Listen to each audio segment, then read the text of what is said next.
She never imagined her fate would be tied to a man who barely spoke, but whose silence carried a pain deeper than words.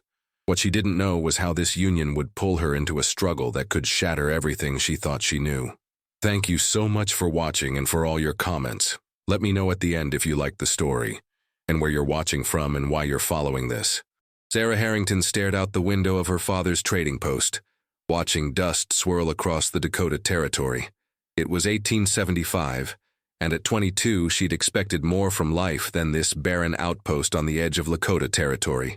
Her father Thomas had brought them west after her mother's death, chasing opportunity and escape from painful memories.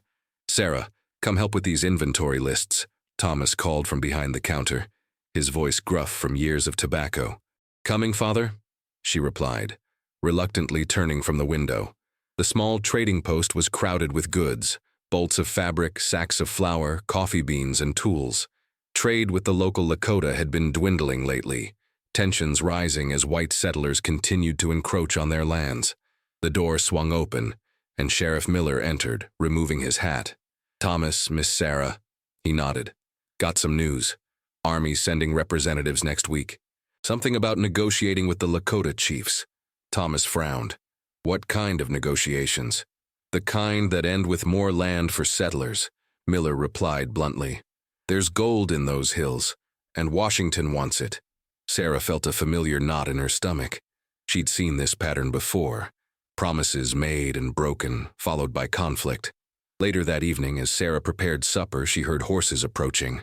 Her father grabbed his rifle and stepped outside. Through the window, she saw a small group of Lakota men dismounting. "Stay inside," Thomas ordered as he walked toward them. But Sarah moved closer to the doorway, curious. Among the Lakota warriors was a tall man whose presence commanded attention despite his silence. Unlike the others, he wore no war paint, but the feather in his hair and the way the others deferred to him marked him as important. "Evening, Running Elk," her father greeted the older man who appeared to lead the group. "What brings you here after dark?" Running Elk spoke in broken English. "We come with proposal. Army men coming soon. We know what they want." "I've only heard rumors," Thomas replied cautiously. "No rumors. Truth." Running Elk gestured to the silent warrior. "This is Black Wolf, son of our chief. He has vision, sees great trouble coming unless paths join." Sarah couldn't take her eyes off Black Wolf. His face remained impassive, but his eyes, dark and penetrating, seemed to hold a profound sadness. Running Elk continued. "We propose peace bond between our peoples. Marriage bond." He pointed directly at Sarah in the doorway. "Your daughter, Black Wolf's wife." Sarah gasped, stepping backward. Her father's face darkened with anger. "That's absurd. My daughter isn't some trading commodity." Running Elk remained calm. "Not trade. Alliance. Protection for your post when fighting starts." "Protection for her." "The answer is no," Thomas said firmly. "Now please leave." As the Lakota men remounted their horses, Black Wolf's eyes met Sarah's for a brief moment. Despite his stoic expression, she sensed something in him. Not menace, but a deep, hidden pain that resonated with her own losses. That night, Sarah couldn't sleep. "Father, what if their warnings about conflict are true?" she asked over breakfast the next morning. Thomas sighed heavily. "Even if they are, I won't trade my only daughter like a sack of flour." 3 days later, their conversation became moot when a band of renegade settlers attacked the nearby Lakota camp, killing several, including the chief's youngest son. Retaliation was swift. By nightfall, 3 homesteads had been burned and the territory stood on the brink of war. Sheriff Miller arrived at their door, face grim. "Thomas, I've got 20 settlers barricaded in the church, and word that warriors are gathering. Army won't be here for days." That night, Running Elk returned with twice as many warriors, including Black Wolf, whose grief was evident in the rigid set of his shoulders. "Your people killed our chief's son," Running Elk stated. "Now many will die." Thomas stood his ground. "I had nothing to do with that attack." "We know. You are fair man. This why we come again." Running Elk looked at Sarah. "Offer still stands. Marriage could stop bloodshed.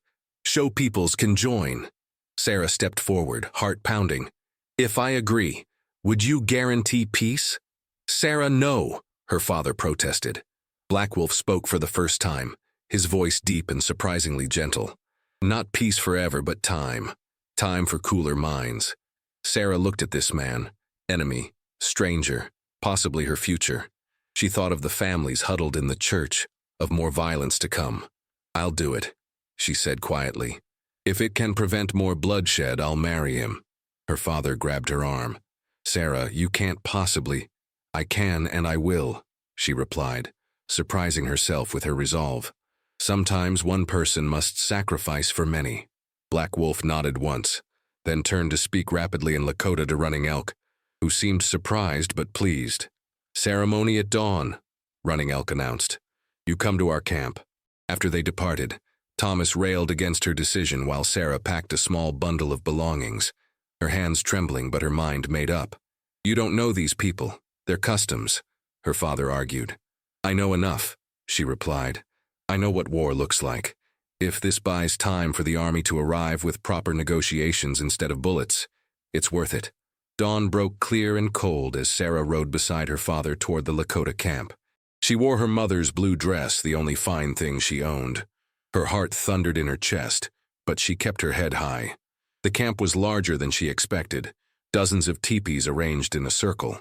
Women watched curiously as she dismounted, children peeking from behind their mothers' skirts. Running Elk led them to a large teepee in the center. Outside, Black Wolf waited, dressed in ceremonial buckskins with red and black paint marking his face. Up close, Sarah noticed a scar running along his jawline, partially hidden by his long hair. The ceremony was brief and foreign. Sarah understood none of the words spoken by the tribal elder, only following Running Elk's gestures when to speak or move. Black Wolf remained solemn throughout, meeting her eyes only once when he placed a beaded necklace around her throat. When it was done, Thomas embraced her fiercely. "I'll find a way to end this," he whispered. "Father, please," she murmured back. "Give this a chance to work." As Thomas rode away, Sarah stood among strangers, now the wife of a man who hadn't spoken more than 10 words to her. Black Wolf led Sarah to a teepee at the edge of the camp, slightly separated from the others. Inside, she found it unexpectedly comfortable, with soft furs covering the ground, a small fire pit in the center, and various items neatly arranged around the perimeter. What caught her eye, however, was a small wooden box decorated with intricate carvings, placed carefully on a raised platform. As she stood awkwardly, unsure of what was expected, Black Wolf gestured to a pile of furs. "You sleep there," he said in English far better than Running Elk's. "I sleep here." He pointed to the opposite side. Sarah blinked in surprise. "You speak English well." A shadow crossed his face. "Mission school, 7 years." His curtness made it clear the topic was painful, so Sarah didn't press. Instead, she asked, "What happens now?" "Now we wait. I sent riders to other bands with news of our marriage. They will hold attacks until council meets." "And then?" Black Wolf's expression remained unreadable. "Then we see if this sacrifice was worth making."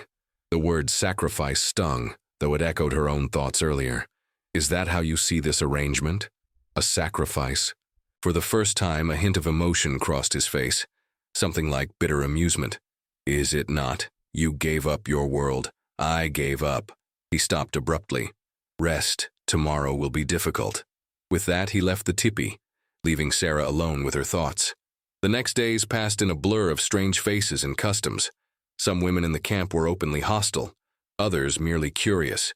One older woman, who introduced herself as Morning Sky, Black Wolf's aunt, took pity on her and began teaching her basic Lakota words and camp duties.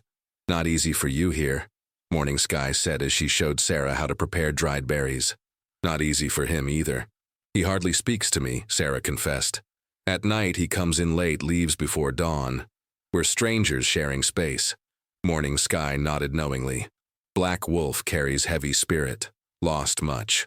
Wife, baby, daughter. 2 winters ago. Sickness. Sarah's heart constricted. "I had no idea." "He not tell you?" When Sarah shook her head, Morning Sky sighed. Men hide pain behind silence, but pain's still there. That evening, when Black Wolf returned to their teepee, Sarah observed him with new eyes. He moved quietly, carefully, like someone carrying an invisible burden. "I learned about your family today," she said softly. I'm sorry for your loss. His head snapped up, eyes flashing with momentary anger that quickly subsided into resignation. Morning Sky talks too much. She meant well. Sarah hesitated. I lost my mother when I was 16. Not the same, but I understand grief becomes a companion. Black Wolf studied her for a long moment before nodding once. He opened the carved box she had noticed earlier and removed a small leather pouch. From it, he took pinches of herbs, sprinkling them into the fire. The teepee filled with a sweet, earthy aroma. For healing, he explained quietly. For remembering. It was the most personal gesture he had shown her, and Sarah sat silently, respecting the ritual. The next morning, riders arrived with news. The U.S. Army representatives had reached the territory and were demanding a council meeting.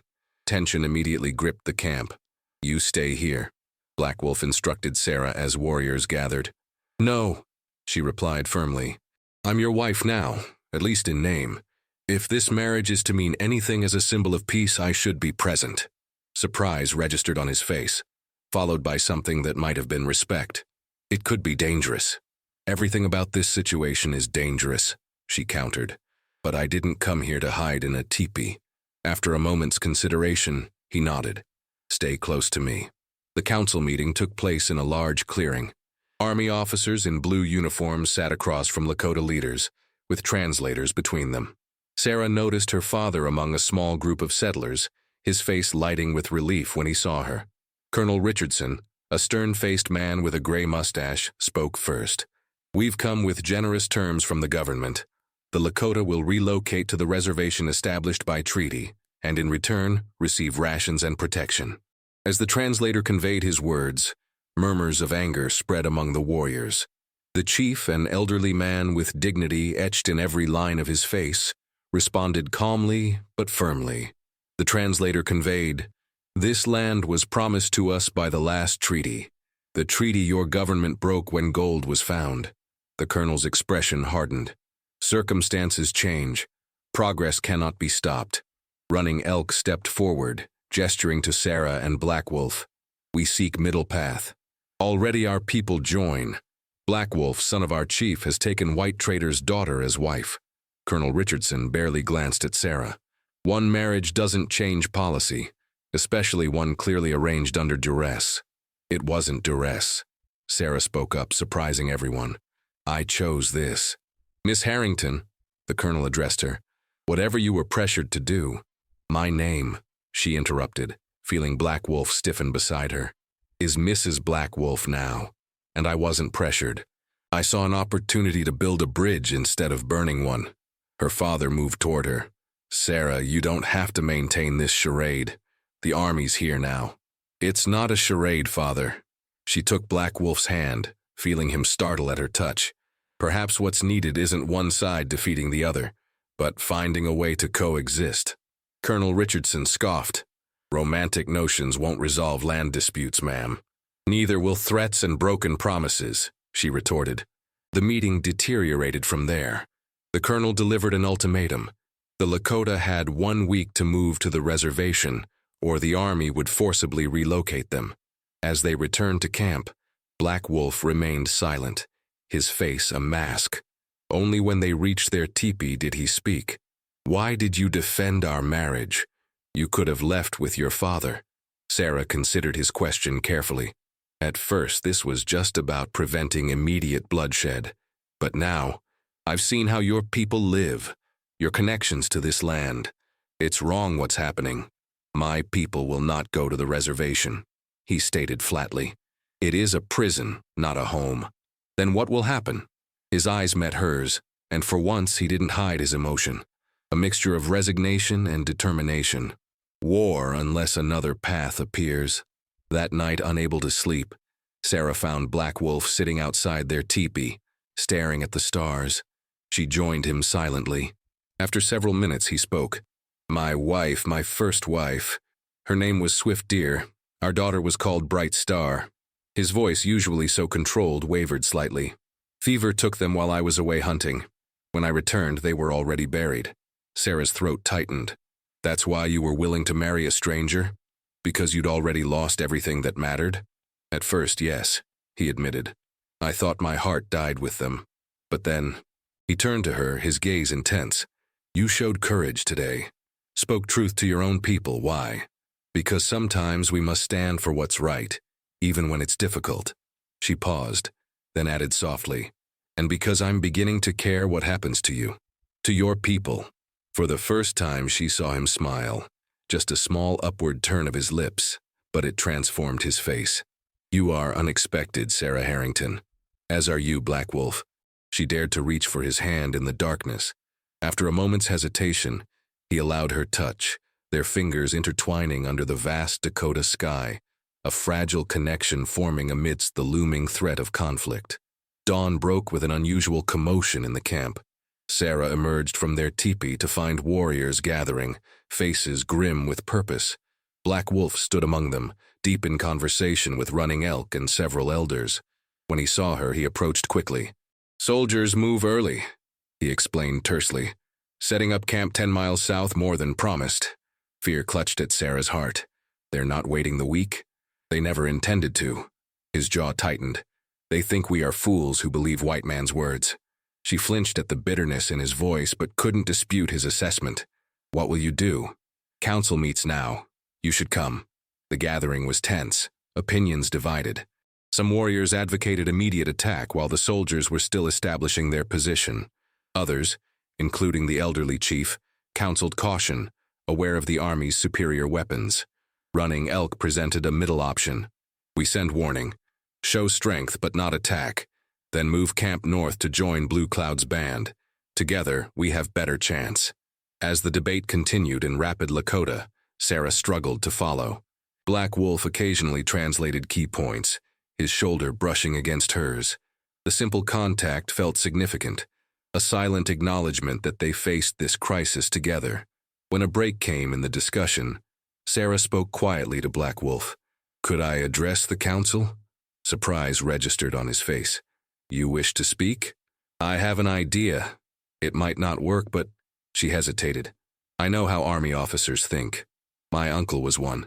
After a moment's consideration, Black Wolf spoke to the chief, who nodded permission.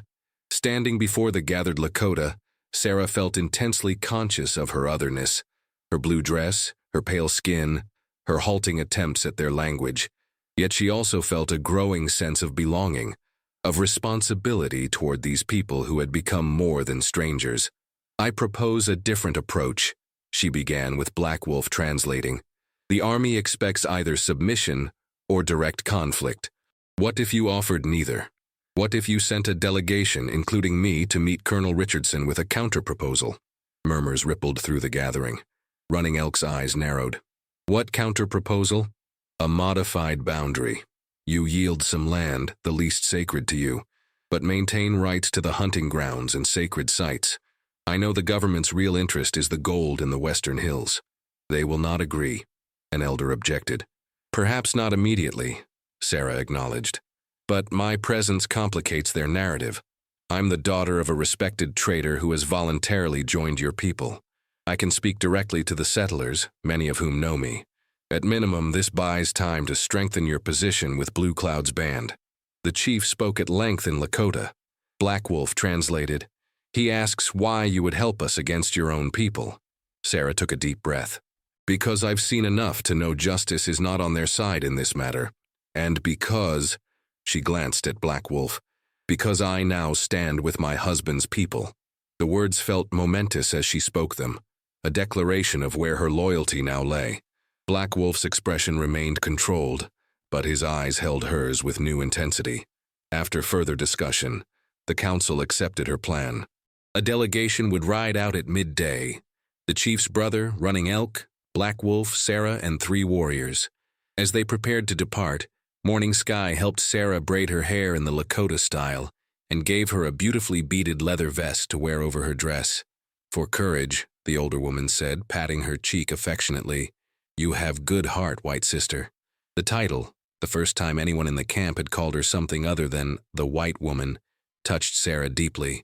Black Wolf appeared at the teepee entrance, dressed in formal attire with minimal war paint, enough to maintain dignity as a warrior, but not so much as to appear overtly hostile to White Eyes. You wear Morning Sky's handiwork, he observed, his gaze traveling over her braided hair and beaded vest. Is it inappropriate? She asked, suddenly uncertain. No.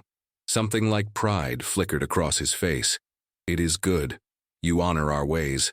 As they rode toward the army encampment, Sarah felt the weight of responsibility pressing on her. Black Wolf rode beside her, occasionally glancing in her direction as if trying to read her thoughts. Are you afraid? He asked quietly, falling back slightly from the others. Yes, she admitted, but not of what you might think. I'm afraid of failing your people, of not being persuasive enough. He studied her for a long moment. You have already shown more courage than many warriors. Whatever happens, you have honored our marriage. The simple statement warmed her more than effusive praise might have. The army camp bustled with activity, tents being erected, horses picketed, sentries positioned. Their arrival caused immediate disruption. Rifles raised until an officer recognized Sarah. Colonel Richardson emerged from his tent, visibly displeased. Miss Harrington, I see you're still participating in this situation. Mrs. Black Wolf, she corrected firmly. And yes, I am. We've come with a proposal. The colonel's eyebrows rose. The terms were clearly stated at the council meeting. Those weren't terms, Colonel. That was an ultimatum. Sarah straightened her spine. My husband's people are willing to negotiate a compromise that serves both sides' interests.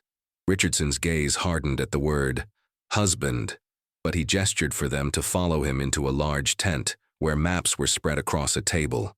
The negotiations were tense and prolonged. Several times they seemed on the verge of collapse. Sarah translated cultural concepts as much as words, helping each side understand the other's perspective.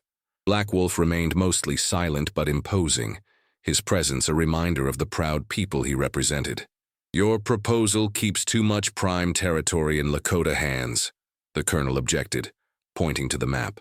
The territory you call prime contains burial grounds and ceremonial sites, Sarah explained. Meanwhile, you maintain access to the gold-producing regions, which is your government's primary concern. The government's concern is establishing order and civilization, Richardson countered stiffly. Is that why there are mining equipment suppliers already setting up shop in Deadwood? She challenged. My father's trading post receives their orders. As daylight waned, a tentative agreement took shape, not ideal for either side, but better than bloodshed. The Lakota would cede certain territories but maintain rights to their most sacred areas. A formal treaty would require government approval, but the colonel agreed to recommend it and maintain peace in the interim.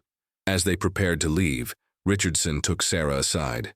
Your father is worried sick. He's at the fort. You could come with us now. Return to your own people. Sarah glanced at Black Wolf, who stood expressionless, watching the exchange. She knew he would not stop her if she chose to leave. The realization that he would let her go, despite everything, suddenly clarified her feelings. Thank you, Colonel, but I am with my people. She moved to Black Wolf's side, feeling his subtle intake of breath as she took his hand. Please tell my father I'm well, and that I've made my choice freely. They rode back to the Lakota camp in the gathering dusk. The plains stretched endlessly around them, bathed in the golden light of sunset. Sarah found herself mesmerized by the beauty of this land that had become her home in such a short time. As they approached the camp, Black Wolf guided his horse closer to hers. You could have gone with them, he said quietly. Started over. Is that what you wanted? She asked, searching his face. What I want, he paused, seeming to struggle with words. What I never expected was to find someone who could see with both eyes, their world and ours. Someone who would choose to stay when the door to leave stood open. In the fading light, with the campfires visible in the distance, Black Wolf finally allowed his mask to drop completely. Sarah saw naked vulnerability in his expression as he said, When I lost my family, I thought the capacity for caring died with them. I was wrong. They rode the rest of the way in silence, but something fundamental had shifted between them. That night, for the first time, Black Wolf did not sleep on the opposite side of the teepee. Instead, they lay side by side, not touching, but close enough to feel each other's warmth, two souls finding unexpected comfort in their shared path. 2 weeks passed with an uneasy peace holding across the territory. The Lakota camp had moved north as planned, joining with Blue Cloud's larger band, but the expected army pursuit never materialized. Colonel Richardson appeared to be honoring the provisional agreement while awaiting official response from Washington. Sarah found herself increasingly integrated into Lakota daily life. Under Morning Sky's patient tutelage, she learned to prepare hides, identify medicinal plants, and speak more of the language. The women who had initially viewed her with suspicion now included her in their work and conversations, their acceptance gradual but genuine. Her relationship with Black Wolf evolved too, tentative steps toward genuine partnership. They still moved carefully around each other, the wounds of his past and the uncertainty of their future creating a delicate balance. But each day brought small revelations. His unexpected skill at carving, the way his stern expression softened when children approached him, how he listened intently when she spoke of her life before. One evening as they sat outside their teepee, Black Wolf presented her with a small wooden carving of a meadowlark. "Your spirit reminds me of this bird," he explained. "Small but brave, beautiful songs even in difficult seasons." Sarah traced the delicate wings with her fingertip, deeply moved by both the gift and his words. "Thank you. It's beautiful. I have been thinking," he said, his voice low. "About us, about future." Her heart quickened. And marriage began as strategy. But feelings have changed. His dark eyes held hers. "For me, at least. For me as well," she admitted softly. "More than I thought possible." He reached for her hand, his calloused fingers gentle against hers. "Among my people, marriages often begin with families' arrangements. Love grows after, like slow-burning fire. Different from White Way, perhaps. Not so different," she smiled. "Many marriages where I come from start the same way.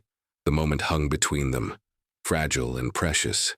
Black Wolf leaned forward slowly, giving her time to withdraw if she wished. Sarah met him halfway, their lips touching in a first kiss that felt like a covenant, tentative yet full of promise. The peaceful interlude ended abruptly the following day when a rider arrived from the direction of the fort, his horse lathered from hard riding. It was Jim Miller, the sheriff from the trading post settlement. "Sarah," he called, spotting her. "Thank God you're safe." Black Wolf stepped protectively to her side as the camp gathered around the unexpected visitor. "What brings you here, Sheriff?" Sarah asked, noting his agitated state. "Bad news, I'm afraid. The treaty Colonel Richardson sent to Washington? It's been rejected. New orders came through yesterday, all Lakota to be removed to the reservation immediately, by force if necessary." Murmurs of anger rippled through the gathered crowd as Black Wolf translated for those who didn't understand English. "That's not all," Miller continued grimly. "There's a new colonel arrived, Pemberton, taking over command. Richardson's been recalled to Washington. Apparently his superiors didn't appreciate his excessive compromise with hostiles, as they put it." Sarah felt cold dread spreading through her. "When will they move against the camp?" 3 days, maybe 4. They're gathering additional troops." Miller lowered his voice. "I rode out as soon as I heard. Your father asked me to bring you back. Says there's still time." Before Sarah could respond, Black Wolf spoke, his voice steady. "Thank you for warning. You risk much to bring this news." Miller nodded, clearly uncomfortable but resolute. "I've seen enough broken promises to last a lifetime. Figured someone ought to do the honorable thing." The council gathered immediately after Miller's departure, the mood grim. War preparations began in earnest. Weapons checked, horses readied, women packing essential items for quick movement. "We cannot win direct battle against so many soldiers," the chief stated through Black Wolf's translation, "but we will not surrender to reservation." The plan that emerged was desperate but practical. The band would split into smaller groups, moving deeper into territories the army would find difficult to access. They would join other Lakota bands further north, ultimately seeking refuge with their allies, the Cheyenne. As the council dispersed, Sarah found herself torn. The life she had begun building here now teetered on the edge of dissolution. More troubling were the implications for her father and the settlement if she disappeared with the Lakota. Would they face retribution? Black Wolf seemed to read her thoughts. "You must decide," he said quietly as they returned to their teepee. "Your place is with your father if that is your wish. I would understand." "Would you?" she challenged, emotions surging. "Would you truly understand if I abandoned you now?" It would not be abandonment. It would be survival. His voice remained calm, though his eyes betrayed deeper feelings. I have lost family before. I could endure again. That's not fair, she whispered, tears threatening. You speak of enduring loss as though it's inevitable, as though what we've found together is already destined to end. He reached out, gently brushing a strand of hair from her face. What I want and what must be are different things. I want you with me, but not if it brings you harm. Sarah caught his hand, holding it against her cheek. There must be another way, something we haven't considered yet. That night, sleep eluded her. As she watched Black Wolf's face in repose, the answer came to her with sudden clarity. When morning broke, she was already dressed and resolute. I need to return to the settlement, she announced. Not to stay, but to speak with my father. There might be a solution, but I need his help. Black Wolf studied her intently. It could be dangerous. The new colonel won't be expecting me, she finished. Please trust me in this. After a long moment, he nodded. I will take you. No, she insisted. You're needed here. Send Running Elk's son with me. He's young enough not to draw suspicion. Reluctantly, Black Wolf agreed, but as she prepared to leave, he pressed something into her hand, a small pouch containing the carved meadowlark. For protection, he said simply. The ride to the settlement passed without incident. Sarah found her father at the trading post, his joy at seeing her quickly turning to concern as she explained the situation. What you're proposing is risky, Sarah, Thomas warned after hearing her plan. Do you have a better solution? One that doesn't end in bloodshed or your son-in-law in chains? Thomas sighed heavily, studying his daughter's determined face. You really do care for him, don't you? This isn't just some noble sacrifice anymore. I love him, she stated simply, the first time she had voiced the realization aloud. And I won't lose him to this senseless conflict if there's anything I can do to prevent it. Her father's expression softened. Then let's see what can be arranged. The next 2 days passed in frantic activity. Sarah met secretly with Sheriff Miller and several influential settlers who had grown disillusioned with the government's Indian policies. Thomas leveraged his considerable business connections. By the 3rd day, when Colonel Pemberton was scheduled to address the settlers about the imminent military action, they were ready. The town hall was packed, tension palpable, as the new colonel outlined his plans for removing the hostile elements from the territory. The previous attempt at negotiation was misguided, Pemberton declared. These savages understand only force. Sarah stood from her place at the back of the room. That's not true, Colonel, and I can prove it. All eyes turned to her as she walked forward, her father and Sheriff Miller flanking her protectively. Miss Harrington, the colonel acknowledged coldly. I understand you've been living among the hostiles. Stockholm Syndrome is a documented condition in captivity situations. Murmurs rippled through the crowd, but Sarah kept her composure. I wasn't a captive, Colonel. I'm a willing bridge between communities. And I have documentation you should see before you commit to this course of action. She placed a sheaf of papers on the table before him. These are legal titles to land parcels north of the contested territory, purchased legally through territorial authorities. The owners of these parcels have granted right of settlement to specifically named Lakota families. Pemberton frowned, scanning the documents. What nonsense is this? Thomas Harrington stepped forward. Perfectly legal transactions, Colonel. I and several other businessmen have purchased these lands specifically to provide sanctuary. The law is quite clear. Private landowners may determine who resides on their property. This is an obvious attempt to circumvent military authority, Pemberton blustered. No, Sheriff Miller interjected. It's citizens exercising their legal rights, rights the government is bound to protect. What followed was hours of heated debate, legal consultations, and ultimately reluctant concession from the colonel. While he couldn't be prevented from removing Lakota from contested territories, he had no authority over privately owned lands where the owners had explicitly granted residence rights.